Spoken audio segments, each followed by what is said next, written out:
Hey, what's going on, guys? Welcome back to another video, and today I'm trying out a new setup, so bear with me here, but trying out the Quad Cortex 1.1.0 update that just came out the other day. I'm really excited about this because it's added two brand new features, or pedals, I guess, a digital flanger and a reverb shimmer.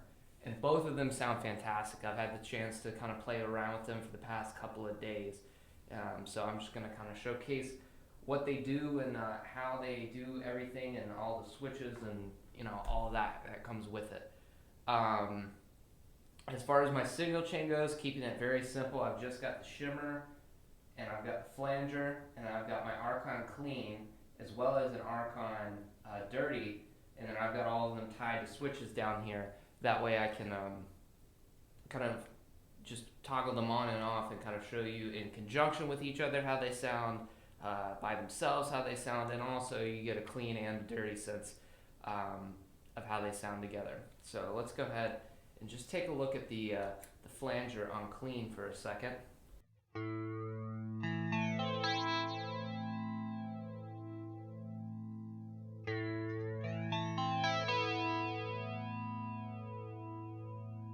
So you see, you got it in the mix here, up for 100, but you can change all of this here and see what it does. So I'm going to turn up the depth so you can really get like an aggressive flanger sound.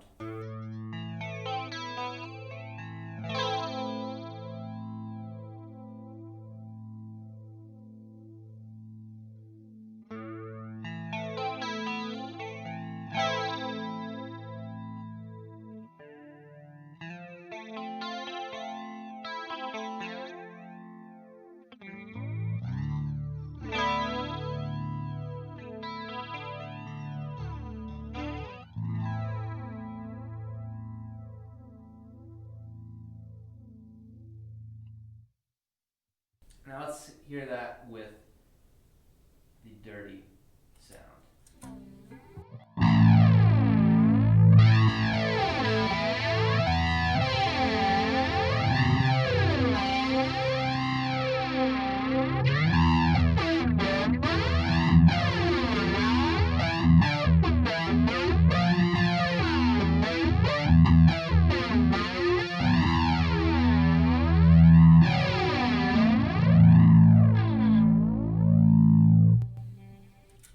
So here it's got a much more aggressive sound when you get that on there. Now let's keep fiddling around with all the different settings here. I'm going to turn up the delay a little bit, see how that changes it.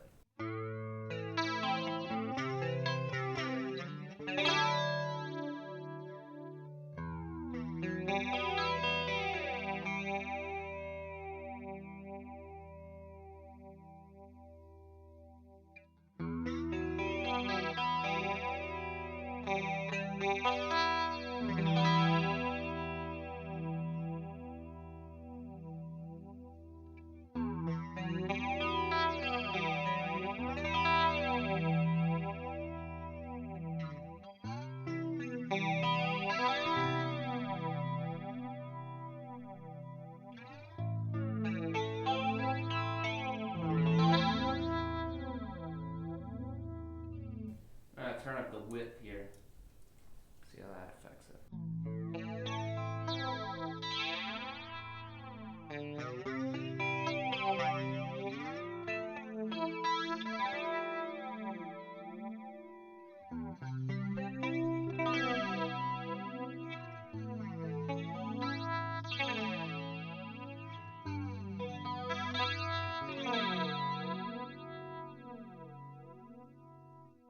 I'm going to kind of turn that back a little bit, turn the feedback and the delay back as well as the depth, and then change the rate here and see how much that affects it.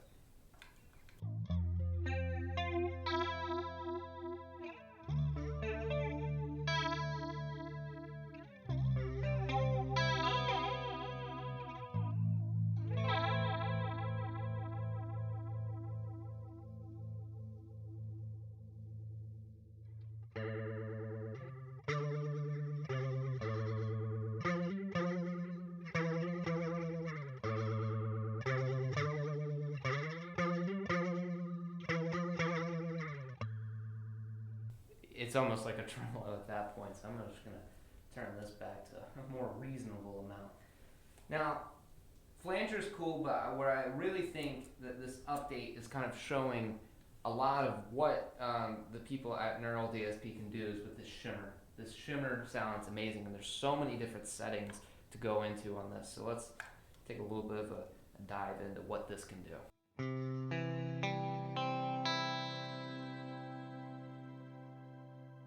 So you can kind of hear that trail in the background there. It's a little subtle right now, so I'm going to turn up the mix so you can hear it more.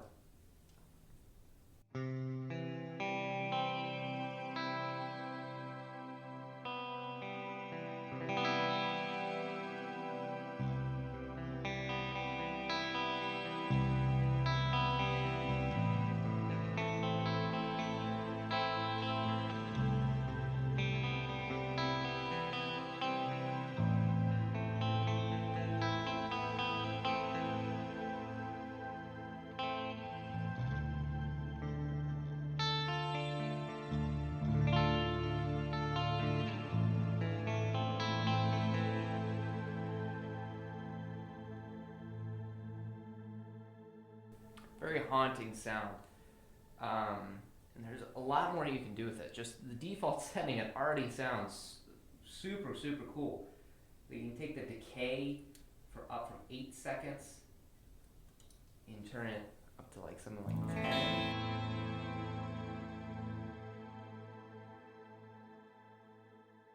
And it just keeps going. And you can go even further, go all the way up to 20 seconds.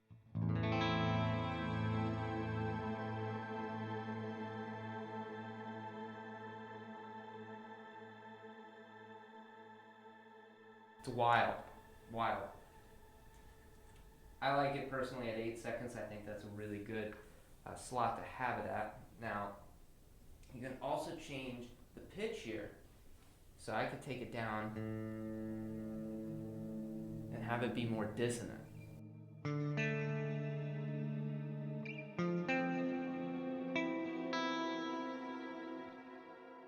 It sounds kind of ugly, so I'm just going to keep it at 12.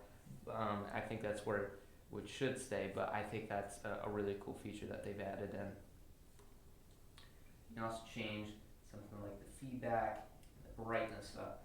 See what that does.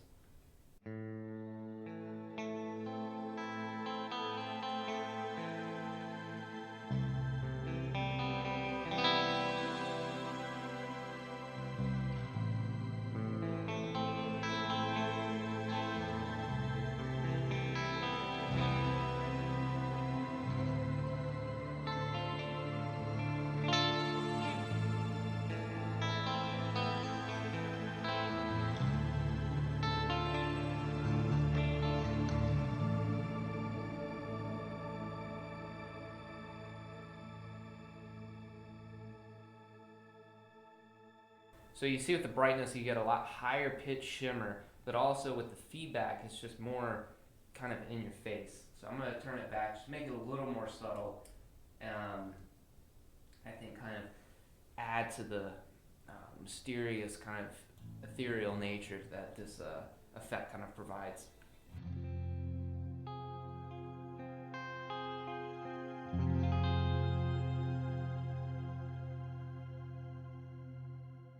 Turn off the pre-delay.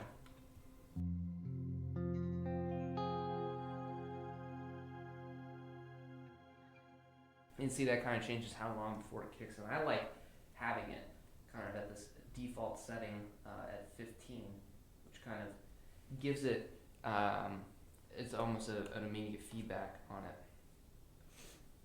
Now, there's a second page, and this is where some of the really cool things that I think you could do with this comes in, which is the modulation speed and the modulation depth. So let's take a look at what these do. I'm going to turn up the speed here.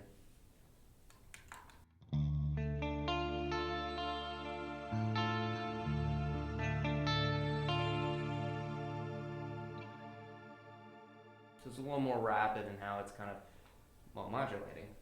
But we're going to turn up the depth so it's even more obvious kind of what it's doing.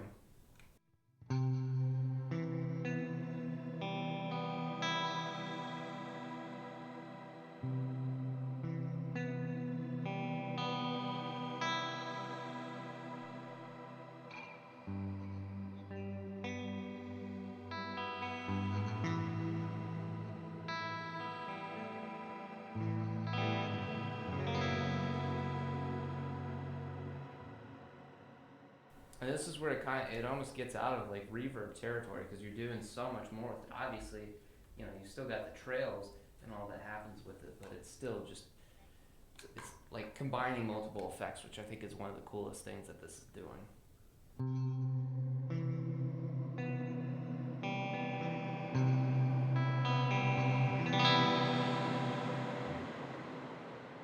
When you start getting to those levels, it kind of gets a little obnoxious, but you could see how much that this can really do, and how much that the team really thought, how much thought went into this effect, because it's just so there's so much depth to it and so much that you can do with it, that I'm hardly even scratching the surface here. What you can do with this just on its own, but once you combine it with other things, I mean, combining these two together, let's see how those sound together, because it's just a really cool, unique sound.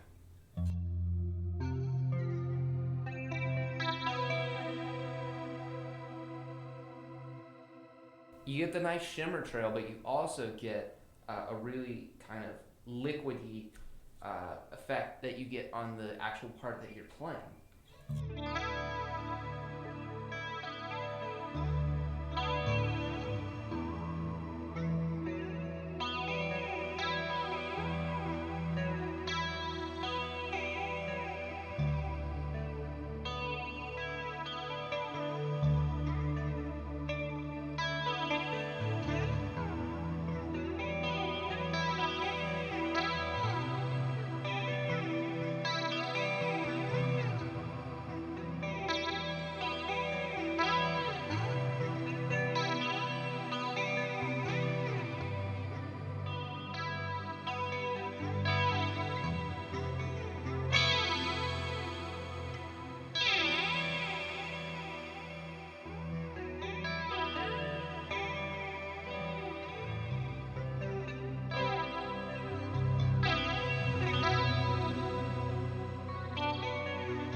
Such a beautiful sound I could get lost in for hours on. Yeah, I think this is a great update. A lot of stuff that was kind of missing from the initial, you know, update or whatever software we got initially with the Quad Cortex. So I think this will add a lot of cool things, and I definitely will be utilizing these because I've utilized some kind of liquidy effects on some of my own music. So if you want to check more stuff out by me, you can subscribe to the channel. Also subscribe to my band's YouTube page, which I'll have linked around here somewhere. And check out some more videos because I do reactions to other people's music. I do demos like this when I can and have the gear to do it. So look forward to seeing you guys and chatting with you in the comments and what you think on this. And I'll catch you on the next one.